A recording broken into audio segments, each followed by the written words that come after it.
একটা গরু 4টা মোমবাতি আছে, চাইরোটারই আলাদা আলাদা করে নাম আছে। প্রথমটার নাম আছে হইলিগা শান্তি, আর 2 নাম্বারটার নাম হইলিগা আছে ভালোবাসা, 3 নাম্বারটার নাম আছে হইলিগা বিশ্বাস, আর 4 নাম্বারটার নাম আছে হইলিগা আশা।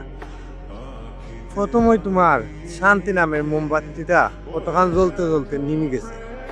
নিমার পরে ভালোবাসা নামের মোমবাতিটা হইল, যেখানে শান্তি নাই কেন আমি থাকতে কিতা করতাম, সেও নেমে গেছে। তারপরে বিশ্বাস নামের মোমবাতিটা হইল, যেখানে শান্তি নাই ভালোবাসা নাই কেন আমি বিশ্বাস থেকে কিতা করতাম, বিশ্বাসও নেমে গেছে। তখন আপনি রুমের ভিতরে আইলাই, আইয়া দেখলাই শান্তি ভালোবাসা বিশ্বাস নেমে গেছে, খালি আশা নামের মোমবাতিটাই জ্বালাইলে আছে। আপনি এখন কিতা করতেন? আপনার কাছে গ্যাস লাইট নাই, মেসের খাতি নাই যে জ্বালাইটাই। তখনই আপনার মাথার মাঝে বুদ্ধি এইল, আমি যে আশা নামের মোমবাতিটা আছে ওটাতে শক্তি জ্বালাইবেন। আশা নামের মোমবাতি দিয়ে সবগুলা মোমবাতি জ্বালাইলাই।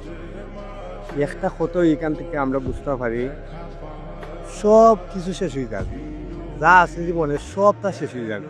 তারপরেও আমরা আশা রাখতাম হইব, আশা রাখলে ইনশাল্লাহ একদিন যে কোনো ভালো একটা ফল আমরা পাই।